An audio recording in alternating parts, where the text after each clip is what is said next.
Hi everyone, thanks for joining in today. My name is Elena Galli and I am the content and social media marketer at Start. I am also the host of The Tea on Recruiting, which is a video series for talent acquisition professionals, and that's exactly what we're going to talk about today. I will share my experience working on this project. I'll touch upon our marketing team's creative process. I'll talk about how we handled remote work since day one, and I'll also talk about Start's company culture. But first of all, what is Start? So Start is an Amsterdam-based tech scale-up, and we have created the ultimate recruitment feedback tool. So our focus is candidate experience. We help recruiters all around the world get a better understanding of their candidates' pain points. So what they do is send out feedback forms, we gather the data, and we translate it into actionable insights. So basically, they get to improve on their candidate experience hassle-free. I can already picture you wondering, the Tea on Recruiting, you said? Yes, the Tea on Recruiting is a weekly video series made for recruiters in which we share insightful and thought-provoking content that can help them shape their recruiting career. And we do it in a fun way, or so we're told. We usually present in every episode 2 pieces of content, and then we share a candidate experience-related anecdote. But what if instead of talking about this over and over again, I just give you a peek at what our episodes look like? So there you go, you're about to watch our very own pilot. Welcome to our very first episode of The Tea on Recruiting, where we share insightful and thought-provoking content that can help you shape your career.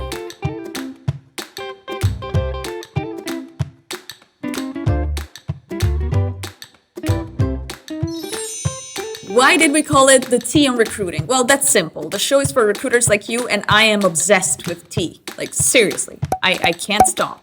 We're also going to be spilling some tea for sure at the end of these episodes.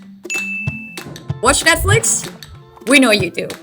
So a show came out called Ratched, and Netflix has a video of the cast reading out guidelines on hiring women from this 1940s manual. And they're barbaric. I mean, this is a guide to hiring women. What do you make of that, you guys? When you have to use older women, by the way, that phrase, when you have to use older women. Okay, I think we've heard enough. I am pretty sure that this is not the way that you hire women in 2020.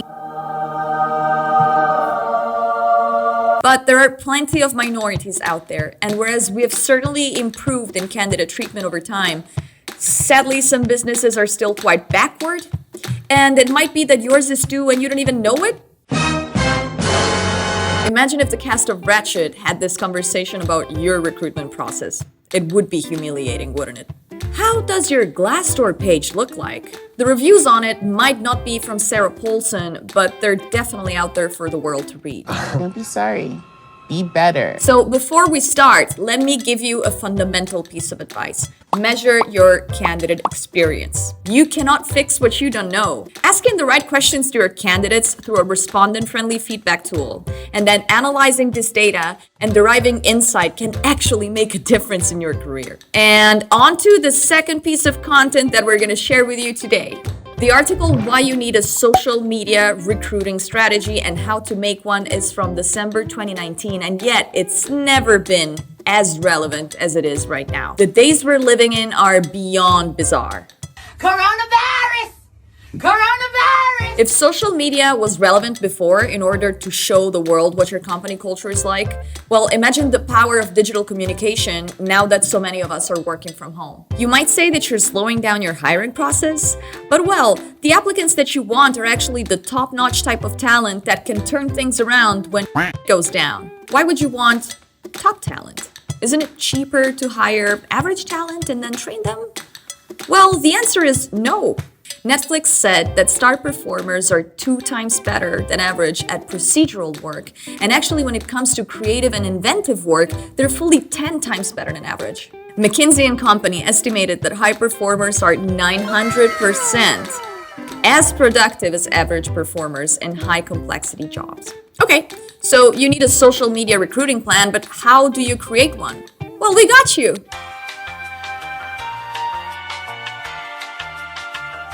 There are 5 main steps. Step number 1, create your social media accounts. And by this I mean that you can have separate ones for jobs and careers. This way you're going to be easier to find, and you can use these to showcase your culture, to build relationships with potential future talent, and more. Now, it's really important that you're going to be creative both in terms of platforms and your approach to them. This way you can differentiate yourself in the market. Step number 2, learn how to leverage Boolean operators so that you can target specific audiences. Step number 3, post regularly. Do it! Just do it! Step number 4, expand into new networks and forums. If, for instance, you think that your candidates are going to be hanging out on Reddit, on Quora, on academia.eu, then this is where you're supposed to be. Point number 5. Get your employees motivated. They can really help you with your employer branding, and they can do so with a much needed human touch. Candy Crush! The more barbaric your treatment of candidates, the more demonic their reviews on your Glassdoor page. We explored the dark side of this review platform, and we came out with a really nasty review that we're gonna share with you today. So shout out to a famous company that I'm not gonna name. They had this anonymous candidate who somehow then ended up taking a job at that company, but well, let's hear what they shared. It was a seemingly endless amount of hoops to jump through. The interview had some very odd questions and verged on being discriminatory. By the time you've finished, you feel like you've joined a cult. And that's because you have. Take it all with a grain of salt. It's only a temporary job. Well, my friend, I really hope so. Got something to say about this? Drop a comment in the section below. We'd love to pick your brains. To get more news, subscribe to our newsletter. You're gonna find it linked below or at start.com/newsletter. Thank you for watching the TM Recruiting. Take care and see you soon.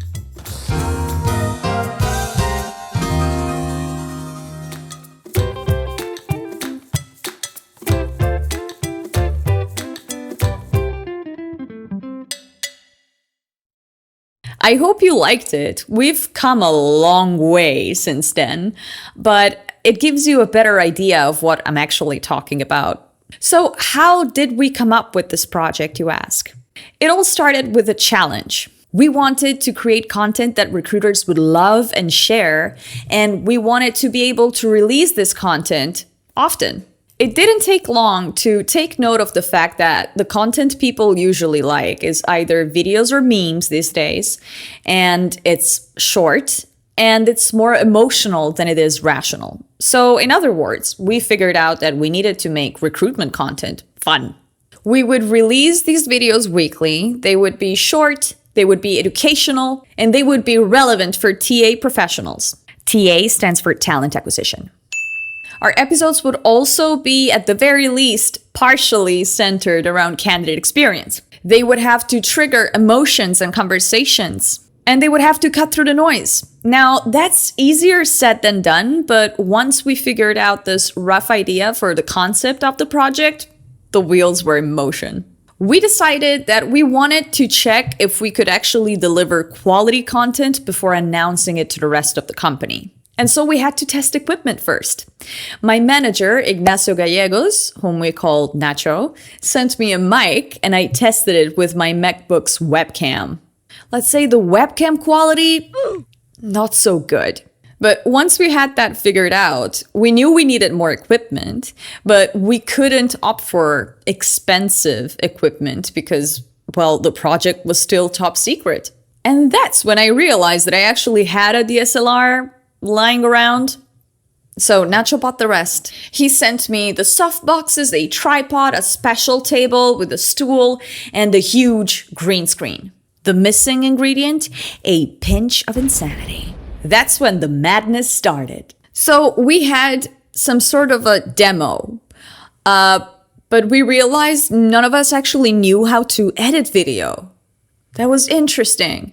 So thankfully, our graphic designer, Berta Cormani, she taught herself how to edit, and that actually helped out a lot.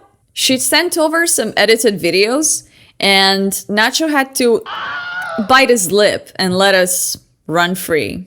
So now we had a direction. It was time to pick a name. We had 8 initial ideas, including the Aha Recruiter, Eureka Recruiter, Recruitment Express, and thank God we picked the T on recruiting. We then had to work on a logo, so we started from something that looked like this and ended up with a snazzy little thing like this. So, concept, check. Necessary equipment, check. Name, check. Logo, check. But how would we make candidate experience such an important part of this? We figured we would use the most powerful leverage of all time. Public shaming. That's how the Candy Crash section was born. In it, we share a Glassdoor review or a different kind of negative post about a company in which candidates express and tell their hiring process related horror stories. And some of them are really cringy. So to recap, the episodes contain 2 pieces of content, usually they're articles, and then finally you have this candidate experience related section, the Candy Crash. I would need to find relevant and thought-provoking content for each episode and then add a little pinch of fun. The first scripts look something a little like this. After Berta's editing, Nacho would put his magical audio mixing skills to use. We figured once the episodes were ready, we would send them out through our newsletter, and then we would also add them to our YouTube channel and share them on our LinkedIn company page. I would take care of content curation, scripting, filming, publishing, scheduling, and promoting. My colleague Berta would take care of video editing, design assets, sound effects, and extra insanity. Finally, our manager would take care of the audio mixing and the bossing around. How did we manage to maintain our sanity through the process? 2 simple words: Asana magic. Our manager created this extremely sophisticated schedule, which helped so much. You have no idea how good it was for us unless Asana saved your sanity too.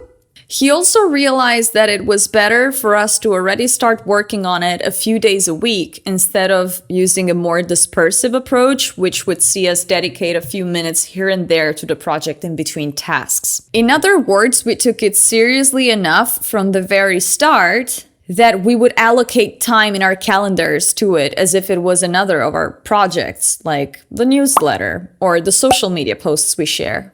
So all of this happened during the COVID era that we're still living in. Starting March 2020, almost everyone in the company started working from home. Would you expect it to be an issue?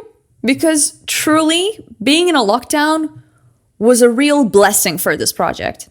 It forced us as a team to give way more space to each other. We actually learned to trust one another fully, which led to real creative freedom. We had deadlines, but we would manage our time however we liked. So in other words, we've been extremely lucky to have the manager we had because he set up Asana the way he did. He gave us the freedom and the time to take care of this project. And he really trusted us, me and my colleague Berta, in our eccentricity. And I think it worked. So when it comes to scripting, it's not always the easiest thing to find fresh, relevant, educational content for recruiters and then have the ability to twist it and make it fun. But it was easier because we did the right thing. We cut out time to think. So you see, everyone is rushed nowadays. We're always doing 10,000 things. We have so many tasks to take care of, and then we forget that we actually need time to think in order to improve. So remember this, creative ideas need time to mull over. I was particularly lucky having to film this in a lockdown.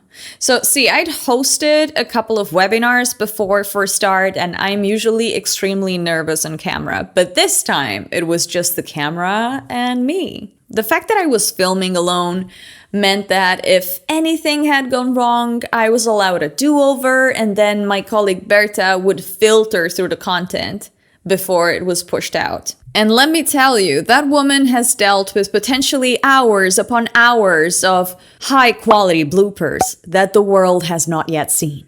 Now, to make this sustainable, we had to create a safe space, somewhere we could use to really think out of the box. Creating a special channel on Slack was an excellent idea. And apparently, it's really fun to read for our colleague Jasper too. The project really brought us closer together, and in fact, team mentality was a huge part of it. There was no space for pride in a project like this or for the I'm only doing my part type of mindset. Right, so after a couple of episodes were recorded and sort of ready, we decided to announce to the rest of the company what we'd been working on. We were a little scared about the fact that the tone of voice was so different in this video series. I actually threw in a couple of swear words here and there, but it turns out they loved it. I mean, look at those faces. And do you see these words? Perfect. So after a good internal reception to this funny and fresher casual content, it was time to put it out in the world.